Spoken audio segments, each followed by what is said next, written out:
Ouais, Bon, ouais. on n'a pas été... Enfin, tu n'as pas été raisonnable. Je n'ai pas été raisonnable, mais Tu je m'as le fait savais. une infidélité. Ouais. Non, on n'avait pas envie de grogner, donc c'était chacun pour soi. Ouais, c'est ça, hein. Ah ben c'est ça, hein, la Tu m'as lutte pour la vie abandonné. Hein. sur le bord du chemin. Non, Allez, qu'est-ce qu'il a plus que moi, ton pote, là, hein.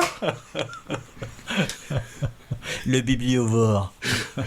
Oui, pour une fois, en fait, on n'a pas fait mutualiser les chemins pour aller sur un vide-grenier. En fait, je l'ai abandonné chez lui. J'ai Lâchement. abandonné le Geek Bell chez lui lâchement et j'ai pris la route.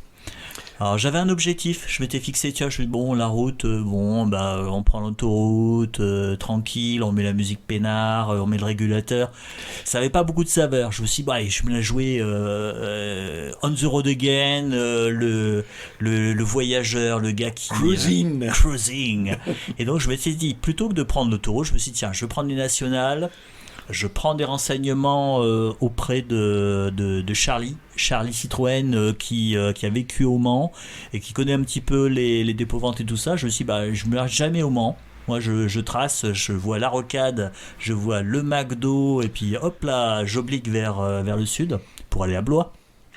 Et là, je me suis dit, je m'arrête à l'Emmaüs. Avec un peu de bol, je vais tomber sur une période faste. Donc, je prends mes renseignements, je regarde sur Mappy. Tu vois, il y a déjà 1 minute 30. Hein. Je regarde sur Mappy, je repère l'Emmaüs. Je demande conseil auprès de Charlie Citroën. Merci, Charlie Citroën, vous allez comprendre. Et donc, il me dit, non, il faut aller à la chapelle Saint-Aubin, c'est le meilleur, bonne Chine. Bon, bah ok, je m'arrête à Rennes. J'ai trouvé ceci.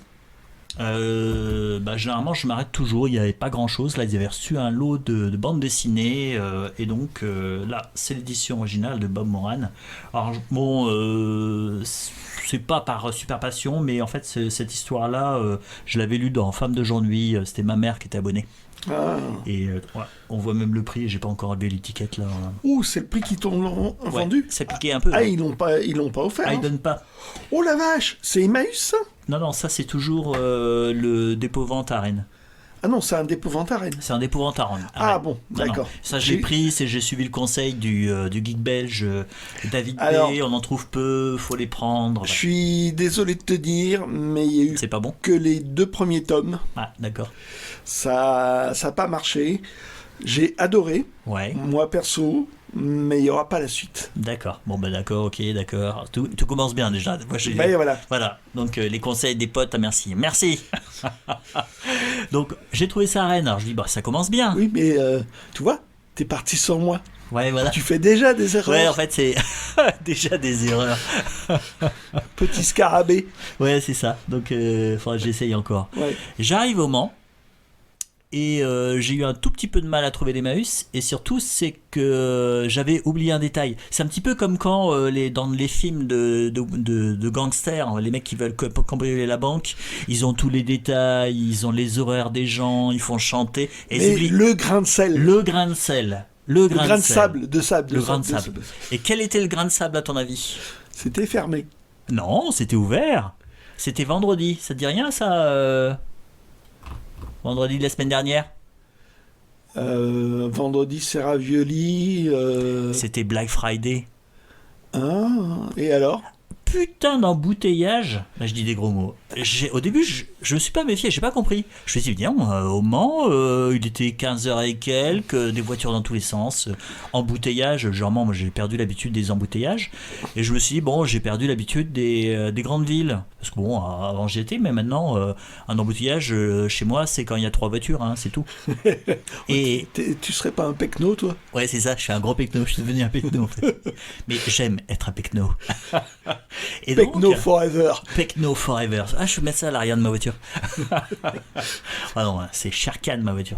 Non, ça serait. Bon, donc, embouteillage dans le centre, parce qu'en fait, cet Emmaüs c'est au plein centre de la zone commerciale. Ah ouais? Ouais, c'est vraiment dans le centre de la zone commerciale. Et en fait, je finis par arriver à l'Emmaüs. j'entre dans l'Emmaüs et merci Charlie Citroën, il y avait que des fringues. La vache. Ouais, il y avait point de vue livre, c'était hyper pauvre. Je crois qu'il y a plus de livres à l'Emmaüs qu'on a l'habitude de fréquenter. Voilà. Ouais. Donc voilà, super. Donc j'ai rien trouvé, bien sûr. Il y avait un vide-grenier permanent à côté, mais c'était pas très intéressant. Il y avait des livres de SF, mais ils étaient à 2 € pièce, donc c'était pas top. Donc j'ai réussi à m'extraire de ce piège et je suis arrivé à Blois. Voilà. Bien fait, t'es parti sans moi. Tu vois, c'est le karma. C'est le karma en quelque sorte. Alors après j'étais à BD Boom parce que en fait je vais voir mes amis, mais bon ils m'invitent souvent à BD Boom. Donc ce qui est sympa. Et comme ça ils sont sûrs que tu viennes. Ils vont t'écouter, hein, ils vont entendre. Bah oui. Oh, s'il n'y avait pas BD Boom, j'irais. Non, mais il est intéressé, c'est tout. Hop, je mets ça de côté. Allez. Hop là. Même pas vu, j'ai pas commencé par ça. Donc BD Boom, c'est un vide-grenier qui est hyper sympa. Alors j'étais voir les expos. Il y avait une expo C'est un sur. festival. C'est un festival de BD. Voilà. Et ils ont des expos en même temps. Ah oui, j'ai dit vide-grenier. Oui. Ouais, c'est des formations. Et tout est vide-grenier. Tout est vide-grenier. Tout est vide-grenier. Donc je vais un petit peu. C'est mes premiers achats, ça. Et donc il y avait des expositions super sympas. Il y avait une exposition sur Edith qui a fait Basile et Victoria. Ah ouais. Elle était vraiment en plus avec très sympa, avec un petit interview qui était écrit. Non, vraiment très très bien. Il y avait une expo sur Jim Hawkins. Ça je vois pas là. Bon, c'est Jim Hawkins, c'est l'île au trésor, hein, bien sûr. Tout le monde le savait. Jim Hawkins. Oui, non mais ça d'accord. Mais c'est en fait avec des planches, il y avait des planches, il y avait des petits essais, non, vraiment superbe exposition. Il y avait plein d'éditions différentes de l'île au trésor. Il y avait des coffres, ils avaient vraiment mis ça en situation. Il y avait une exposition aussi sur l'Offray. Donc ils étaient très pirates, hein. C'est pour ça que moi j'ai adoré l'Offray en fait avec Long John Silver. Ouais, il y avait Mathieu Loffray. Ouais. Ah, ils ont pas voulu que je prenne une planche originale. Ils sont égoïstes. Pas sans payer. Et ils sont vraiment, par contre, à sens sympa. Double page avec vraiment superbe. C'est vraiment, ça donnait envie. Il y a une autre exposition, ça m'a pas marqué. Je trouvais que c'était un peu de. Non, on va pas être négatif. Non. Mais c'était quand même de la merde. Bon, je suis désolé de le dire. Non, on donne pas de nom. On donne pas de nom, je me suis même pu mon cerveau expurgé. Pour avoir des dédicaces, alors c'était chaud patate parce qu'en fait il fallait avoir des billets parce qu'il y avait en fait Dahan et je me souviens plus dans la tête de Charles Combs et j'aurais bien aimé avoir une dédicace mais il fallait être là à 10h, il fallait un billet donc bon c'était même pas la peine et puis j'ai plus la patience. Fallait montrer les pattes blanches. Dire bonjour à la dame, voilà. mais. Moi, j'ai pas de rose, moi. J'étais. Voilà, c'est ça. Il y avait, j'ai vu Émile Bravo, très sympa. Mais alors là, quand je suis passé juste à côté de lui, non, j'ai juste dit, bon, je suis pas très original. J'ai juste dit que ses bandes dessinées étaient formidables. Donc voilà, c'est super original. Hein, ça c'est. Après, je me suis dit, quel con, pourquoi je dis ça. Mais il a souri, il a eu l'air d'apprécier. C'est un bon acteur. Non, il était crevé. On va sourire. Oui, c'est ça le fera partir. Il va partir. Non, il était crevé. Il était 17h30. Il faisait super chaud dans cette bulle. Et donc, je pense qu'il était vraiment très, très fatigué. Donc, et j'étais à une. Donc, j'en parlais un petit peu avec le guide belge. Ça fait 8 minutes à marquer. On va mettre autre chose pour l'instant. Oui, non, mais c'est. Ouais, on va occuper l'espace. Regardez ça, hop. Si vous faites des plantes, peut-être que vous arrivez à lire, vous n'aurez même pas besoin de l'acheter, vous pourrez lire le comics. Ouais, c'est bien, parce que c'est vrai que là, t'as vu 9 minutes. J'aurais dû peut-être raconter mon truc à la fin. Bon, donc en gros. Oui, tu racontes ta vie et t'es pas intéressant. J'étais à une conférence très intéressante sur la représentation de. Alors c'est pointu. Sur la représentation de la guerre d'Algérie à travers la bande dessinée. C'était très très intéressant. Et en fait, il y avait une personne qui assistait aussi à la conférence. C'était Fabien Vellman, qui a dessiné le dernier. Scénariste. Ah, c'est le scénariste, exact. C'est le scénariste du dernier Atlas. Oui, et puis entre autres de Spirou. Voilà. Hein, Super Groom aussi. Ouais. Seul, voilà, bon, ouais. La série Seul. Ah, il a commis le Groom. Oui, mais il a fait la série Seul. Ah oui, ça. Ok, d'accord. Voilà. Okay. Bon, ça va. Il n'a pas fait que Super Groom. Non, et en fait, j'imaginais beaucoup plus vieux que ça. Ouais. C'est toi qui vieillis. Ouais, ça va être ça. C'est que les adultes rajeunissent au fur et à mesure que tu t'écroules. Que je m'écroule. Ah oui. On va arriver ça tout à l'heure. Donc il y avait aussi, j'ai vu Tardy. Quoi, tu veux du coin de l'œil. Tu veux couper au montage?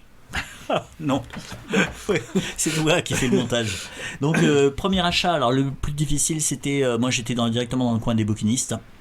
Bon, il y avait un petit problème, c'est que c'était pas tellement des bouquinistes, c'était plutôt des libraires de BD de collection et venaient de Paris. Donc les prix, c'était un peu du lourd. Là, dans un carton, c'était 5 € l'estrange, ils sont vraiment en état super. C'est bon, Attends, tu vas voir que je vais arranger ça, moi. C'est l'état c'est l'état neuf. Oui, Oui, t'as neuf. Oh mon Dieu, j'ai encore mouillé mon pantalon. Je connaissais quelqu'un, c'était un peu ça, hein, quand il parlait de ses bandes dessinées. Bon, je vais pas dire son prénom, il se reconnaîtra. Donc j'ai pris ceci, c'était mon premier achat, et ensuite j'ai pris cela. Oh. Ah, il y a même les prix, tiens, je n'ai pas encore nettoyé. Et les prix, sans être donnés, ça le faisait à peu près. De toute façon, je me doutais que j'allais pas faire des super affaires. Hein. J'étais pas là pour être raisonnable. Je me suis dit, je vais faire des BD. Et en fait, j'ai discuté avec le vendeur que tu te ressens pas. Et puis, les Bernard Prince, moi, je les trouve pas là. On les trouve pas tellement en vide-grenier. Hein. Ce qui fait que je me suis dit, ouais, c'est bon, je les prends. Alors si ça se trouve, dans 2 mois, je vais les trouver. Ouais, c'est le truc. Hein. Ouais, de toute façon, tu les as pas, toi? Non. Bon, les prochains seront pour toi, ils seront pour toi. Et si on les trouve, là, ça serait vraiment incroyable. Mais moi, j'avais du mal à les trouver. Et Bernard Prince, moi, j'aime bien. Alors, ça, je l'ai lu il y a des années, mais je me suis dit, c'est bon, je vais m'y mettre. C'est Herman, scénario Greg. Voilà. Alors, bon, c'est l'aventurier avec un grand A. Mais moi, j'aime bien. Donc, j'ai acheté ces 3-là. Hop. Oh, j'ai pas fait dans le... Ah, ça, j'ai trouvé ça sur un autre stand. C'est une série que j'aime bien, les spectaculaires. Ah, c'est sympa, ouais. Tu m'en as fait prendre une. Ouais, alors ça, c'est le dernier, les Brigades du Pitre. Ah, ce titre. Ouais, en fait, c'est totalement déjanté, mais toutes leurs histoires sont déjantées. Alors, ce qui est très curieux, c'est que je discutais avec une adhérente, et en fait, le beau-frère de sa fille... De la femme de sa sœur. Ouais, en gros c'est ça. Je crois que c'est Poitvin. Donc, et je l'ai pris pour ça. Dédicacé. Il est dédicacé. Alors comme ça, je n'ai pas eu à attendre. Moi, je m'appelle pas Patrick. On n'attend pas Patrick. Non, on n'attend pas Patrick. Et en fait, maintenant je vais t'appeler Patrick. Patrick, voilà. Et en fait, c'était 14,9 € et il la vendait 20 €. Je me suis dit, c'est bon, je prends 20 €, j'ai la dédicace. Ah ouais, non, c'est... Voilà. D'habitude, ils assassinent quand c'est dédicacé. Oui. Là, pour 6 € de plus... oui, c'est ça. C'est ce que je me suis dit. T'as pas la file d'attente à faire. Voilà, c'est ça. Non. Alors, c'est une bande dessinée, c'est toute la série, c'est vraiment déjanté. J'adore, je les ai tous lus. C'est un espèce de côté steampunk. Oui, c'est ça. Il y a un côté steampunk avec de l'humour. Voilà, très sympathique. Donc voilà, si je l'avais pas dit, tu l'aurais pas sorti. Hein. Non, moi j'y connais rien en BD. J'y connais rien en steampunk. Moi non plus. On est à 13 minutes. Ouais, ça va, finalement, je suis assez... Ouais, tu meubles. Je meuble. Alors j'ai pris ça. Ah bon, ne sautez pas au plafond, ce ne sont pas les originaux. Par contre, il y en avait, là-bas. Il y en avait. Ah oui. Oui, il y en avait, ouais. Ils étaient derrière, ils étaient protégés, et le prix... Il y en avait un ou deux qui avaient des prix. Bon, ça piquait, hein. Là, c'était, je sais plus, il y en avait un, il était à 750. Ils étaient pas en super état, mais ça piquait quand même, hein. Et il y en a un, le prix, c'était pas un rein ou un bras. Ouais, peut-être un rein. Ouais, il devrait mettre ça. Il devrait mettre ça. Il devrait mettre ça. Un bras, un rein et un œil. Voilà, comme ça, c'est bon. Ouais. Donc, les facsimilés, ce sont des facsimilés, et ce sont les facsimilés édition Casterman. Bon, là, c'est mon côté complétiste, hein, parce que je les avais déjà, mais pas cette version-là. Mais bon, voilà. Facsimilé, si vous n'avez pas envie d'offrir un rein à un libraire, vous avez ça, c'est très bien fait, c'est très sympa. Oui, les facsimilés de chez Casterman sont pas mal du tout. Ouais. Celui-ci, c'est le 84. Mais bon, et Ah, on va enlever le ce qui est sympa, c'est... Bah, on a le scénario tel qu'il était à l'époque et le dessin qui était tel qu'il était à l'époque. Je dirais, moi, les redessinés, les versions redessinées me dérangent presque. Ouais, là, ils ont sorti un album là, colorié, enfin colorisé. Qu'est-ce que c'est moche. Ah oui, des cigares du pharaon, par exemple.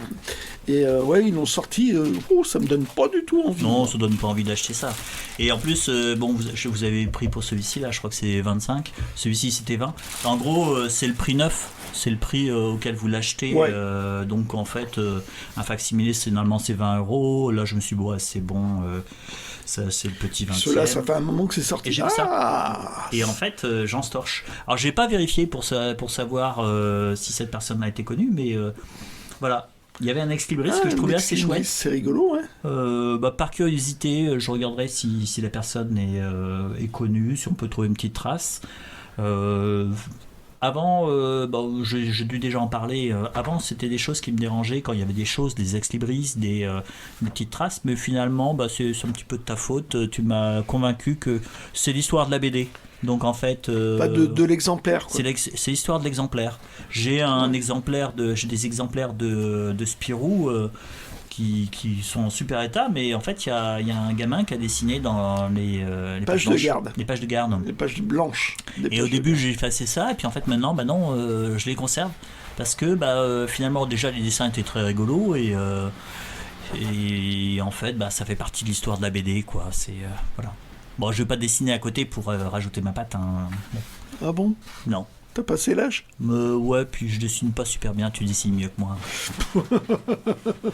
C'est pas difficile. Qu'est-ce qu'il me reste ? Il me reste une petite chose. Une petite chose. Ok. Oh. Alors ça, j'ai trouvé ça. Sympa. C'était chez le bouquiniste en centre-ville, c'est place Louis XII. Quand vous êtes sur la place Louis XII, sur la droite, il y a une petite rue et il y a un bouquiniste. Je vois très bien. Ouais, toi ? J'y suis jamais allé, mais je vois très bien. Ouais, tu vois, je crois qu'il s'appelle Lionel, le gars. Mais, ça me fait une belle jambe. Il a des trucs sympas. Et ça, j'ai pris celui-ci parce que c'est un format qui est beaucoup plus petit que l'album. C'est du brochet, hein. C'est du brochet. Alors, c'est Color Knight. Enfin, normalement, faut du Color Knight. Ouais, faut pas prononcer le K normalement. C'est Lady Goodakson qui me reprendrait là. C'est Color Knight en fait. C'est comme Sword. Faut jamais dire Sword. C'est nous on disait Sword quand on jouait à Donjon Dragon. Bon, ouvre plutôt que parler pour ne rien. En fait, tu veux que j'ouvre, mais que je la ferme. Voilà. Donc voilà. Donc vous avez le prix 3 €. Et en fait, c'est toujours la même traduction. Non. Là, c'est Attends. Knight Books. Regarde l'image. Faut que je regarde l'image quand même. Voilà. Parce qu'en fait, vous voyez rien. Comment c'est présenté. Voilà. C'est comme ça. Ça donc fait un petit objet rigolo. Petit objet rigolo. Là, c'est la 4e impression de 1976. Donc c'est sympa parce que c'est bizarre parce que à cette époque-là, je pensais déjà que c'était du cartonné. Alors, est-ce qu'ils faisaient les deux en même temps ? Ça, c'est possible parce que j'ai déjà vu. Feuillette un peu là. À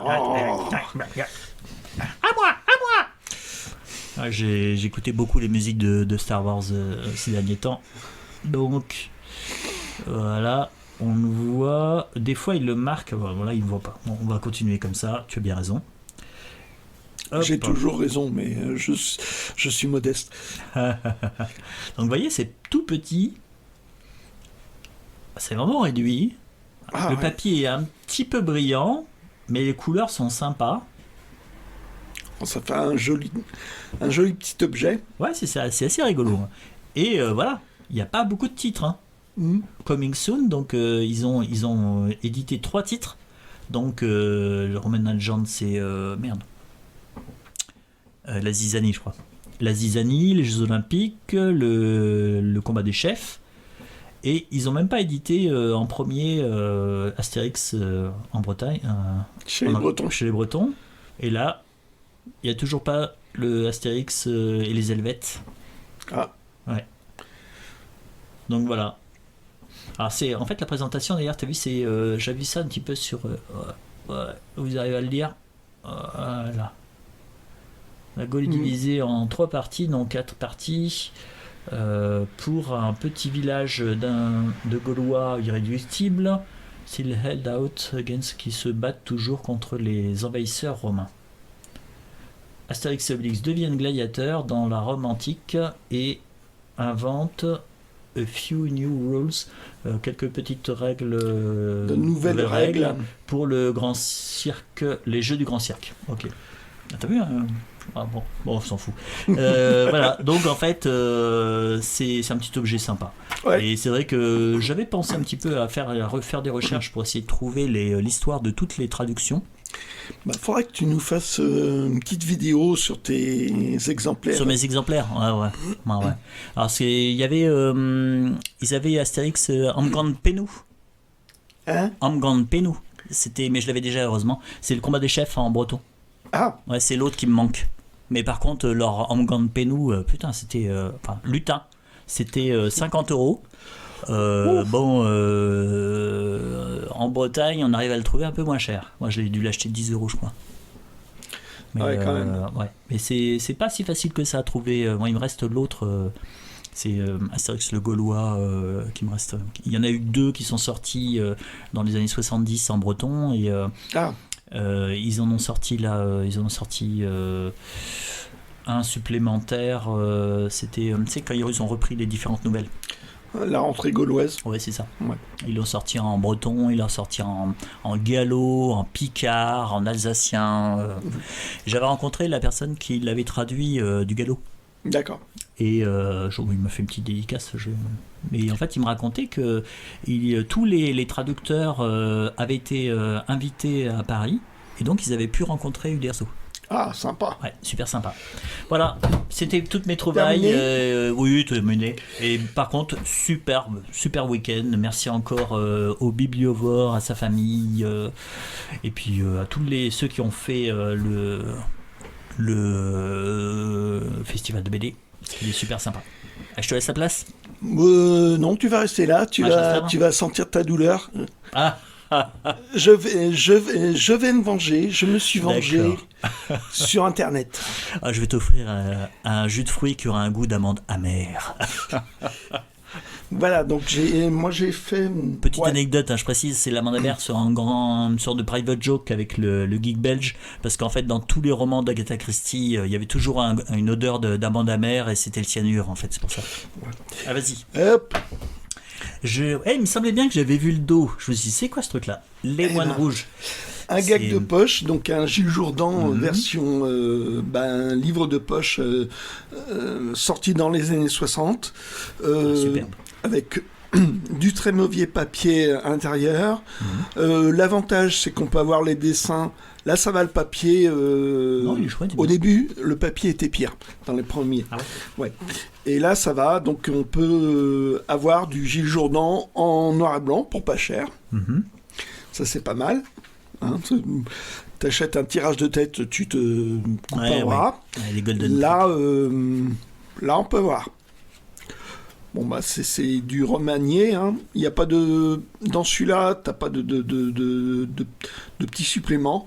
Mais c'est surtout l'intérêt, c'est les couvertures inédites qu'ils faisaient pour les gags de poche. Rien que pour les couvertures, ça vaut le coup. Elle est magnifique. En fait, on a l'impression que c'est... Et il y a un côté stylisé et tout. C'est assez bizarre. Ouais. Ce qu'il a fait, c'est pas, je dirais que c'est pas dans son style habituel. Non, t'as l'impression que c'est juste des aplats de couleurs, qu'il n'y a pas pas tellement de. Il n'y a pas de cerné noir. Ouais. Mais tous les Gilles Jourdan dans les gags de poche valent le coup rien que pour ça. Ouais, superbe. Et les autres, non. J'ai tenté. Rêve pas. Donc voilà, tous les autres, il y en a plusieurs qui... Non, tu regardes pas. Ah, faut pas que je regarde, ok. Non. Et donc les autres gags de poche ont des petits suppléments. Pas celui-là, mais bon. Ils sont pas faciles à trouver pour les gags de poche. Hein. Non. Là, un petit Jerry Spring. Ah, Jerry Spring. Alors, ce qui est bien, c'est que sur Internet, Ouais. pour le prix d'un album neuf, Oui. on peut trouver une première édition. Bon. Alors, dans des états, faut restaurer, Ça faut va. recoller. Ouais. Là, j'ai fait... Il y avait un des cahiers à l'intérieur qui se barrait. Tu l'as un peu J'ai... Tu l'as un petit peu travaillé Oui, t'as- j'ai retravaillé. Putain, les couleurs, j'adore. Et donc, voilà, JG, ses meilleurs dessins, c'est quand il fait que 3 bandes. Hmm. Quand il fait 4 bandes, je trouve que comme dessinateur, il a un côté inégal aussi. Hein. Ça, c'est bizarre. Là, j'ai relu tous les Jerry Spring que j'avais chez moi. Ah oui, c'est ce que tu m'as dit tout à l'heure. Ouais. Et des fois, c'est... Ah ouais je trouve qu'il se cassait pas les pieds, des fois. Ouais, je pense que des fois, il devait faire vite. Hein. Ouais. Mais là, donc voilà. Ah. La particularité, De celui-ci. c'est que Donc c'est agrafé, là. Hein. Lors du vieux Lender. Ok. voilà, donc lors du Violender, dessin de JG, texte de Goscinny, Goscinny, d'accord. et les scénaristes n'aimaient pas trop JG, Pourquoi parce que pris dans son élan, Ah oui, il tuait continuait. des personnages. Voilà, c'est le cas. Ok. Il avait tué un des personnages Qui devait avoir une importance après. qui avait une importance pour Goscinny pour terminer son histoire. Donc, Voilà. Donc voilà. Voilà, j'ai un petit point de colle qui a dû se mettre. Ouais. Mais bon, Ça va. voilà, ça fait un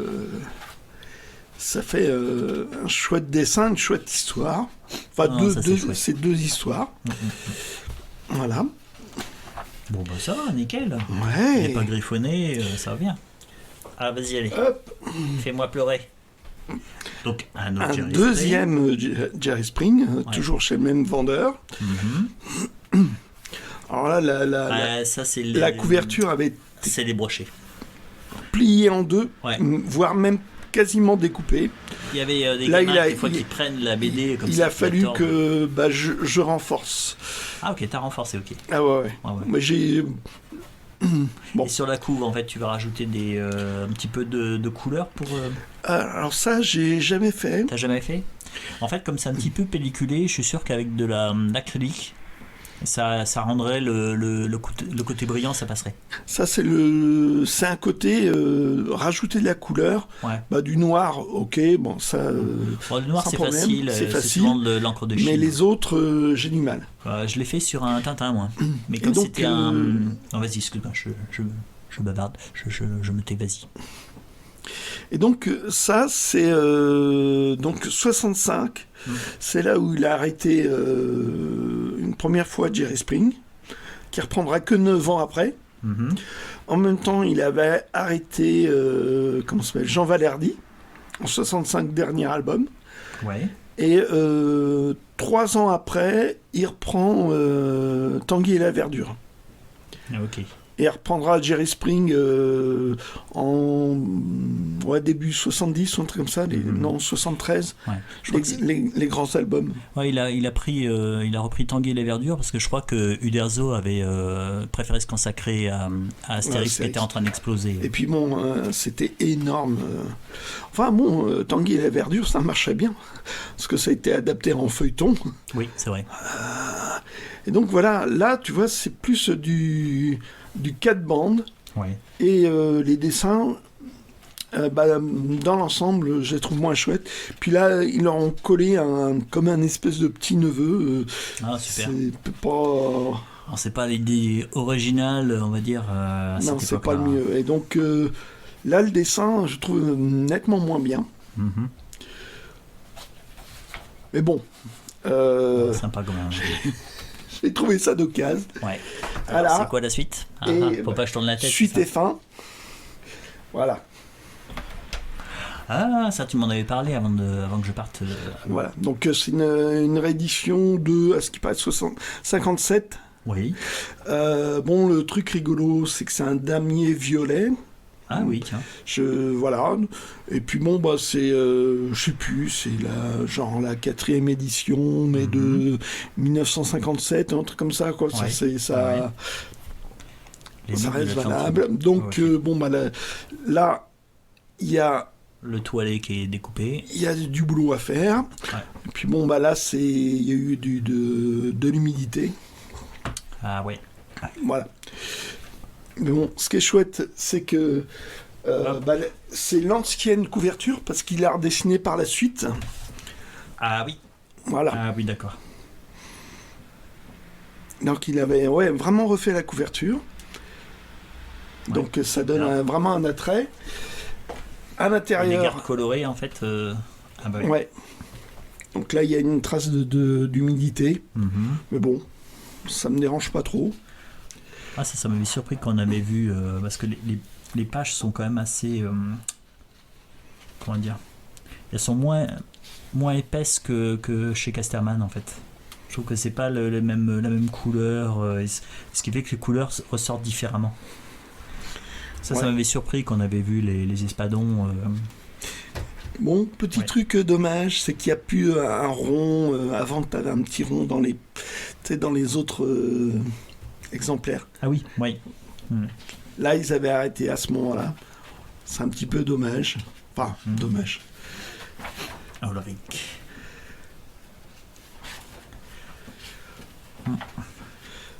Ça m'étonne c'est qu'ils n'aient chouette. pas encore repris les aventures d'Ulrich. Va pas plus loin. Je vais pas plus loin. Ok. Ouais. Petit truc. Bon, c'est connu maintenant, mais c'est rigolo. Ah, vas-y. Si je mets pas 30 ans à retrouver. Ok. Ah non, c'est pas celui-là. C'est pas celui-là? C'est pas cette planche-là?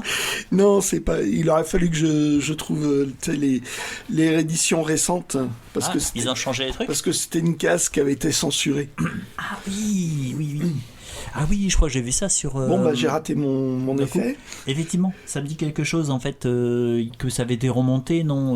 Ouais. Non, il avait dû recommencer et les ronds, c'était des yeux de ptérodactyles Oui. et il avait dessiné quelques ptérodactyles. Ils avaient trouvé ça trop fort. Donc voilà, donc avec l'ancien lettrage à la Tintin. Et donc voilà. Bon bah c'est chouette. Hein. Ouais. Moi je suis Non, d'accord nickel. avec moi. Bon voilà, en fait il n'y avait pas de vide-grenier, mais chacun de notre côté on a trouvé des moyens de ne pas être raisonnable. Et c'est marrant, toi, le 4e de couverture avec ces couleurs-là, toi, bon je suis pas spécialiste de Lombard, mais ceux que j'ai, c'est pas cette couleur-là, c'est plutôt vert en général. Il y a vert, il y a bleu. Ouais, bleu. Il y a peut-être d'autres couleurs, mais je m'en souviens pas. Mais bon, Bon bah sympathique. en dos toilé, voilà, Ouais. à restaurer bien sûr. Il y a du boulot dessus, mais Ouais. bon, voilà. Quelque part, quand vous travaillez sur votre BD, ça devient votre BD, en fait. C'est vrai que j'en ai une ou deux qui sont en état top level, mais en fait, on est un petit peu intimidé quand on les feuillette. Alors, c'est bien de les avoir, mais j'apprécie, en fait, de temps en temps, de corriger des petits défauts, d'améliorer un petit peu. Puis c'est sa BD, quoi. Surtout, ça permet de les avoir à un prix Bah raisonnable, oui, un prix raisonnable. Hein. Le but, c'est pas de se ruiner. Ouais, c'est ça. Voilà. C'est ça. Bon, bah voilà. Bah voilà, donc un mot de conclusion, le geek belge? Bah, on a réussi à ne pas être raisonnable. Ouais, c'est ça. Quel talent. Allez, Ouais, on arrête. ciao. Ciao.